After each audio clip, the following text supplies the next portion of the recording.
చెందిన 8 మంది యువకులు చిన్నార్లో వినాయక చవితి రోజు విగ్రహాన్ని తీసుకొచ్చేందుకు హవేలీ ఘనాపూర్ వైపు వచ్చారు. ఈ క్రమంలో నక్కవాగ్ వద్ద రాకపోకలు నిలిచిపోయాయి. తిరుగు ప్రయాణంలో పోచారం ప్రాజెక్టు వరద ఉధృతితో అక్కడే ఉండిపోయారు.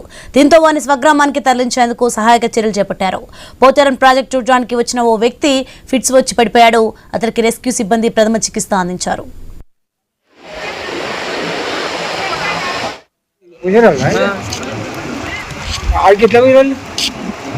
మాది నాగరెడ్పేట మండల్ లింగంపల్లి కలర్ గణపతి గోడానికి గన్పూర్కి వచ్చాము. ఇప్పుడు పోచంనాలకి వెళ్ళి మా ఊరి కోరికి ఇబ్బంది అవుతుంది. 3 రోజులు అవుతుంది. 3 రోజులు ఈయననే చూసుకుంటాం.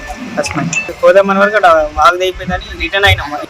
అది రిటర్న్ వరకు ఇది అయిపోయింది. నాకు హెల్త్ బాగాలేదని చెప్పి ఊరికి వదిలేటేసి వద్దామని చెప్పేసి హైదరాబాద్ నుంచి వెళ్తున్నాం.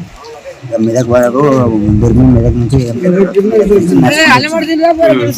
వచ్చే వరకంటే ఇట్లా తెగిపోయిందని సంగతి ఇక్కడికి వచ్చి చూసే వరకంటే ఇది తెగిపోయింది. పైన నుంచి ఇక వర్షం స్టార్ట్ అయింది. ఇక మళ్ళీ తడుచుకుంటే అతను ఊర్లోకి పోతే వేరే వాళ్ళు వాళ్ళ ఇంట్లోనే పడుకుని తిని వాళ్ళ ఇంట్లో పడుకొని పొద్దున్న లేచి వచ్చి ఇక్కడ చూస్తున్నాం.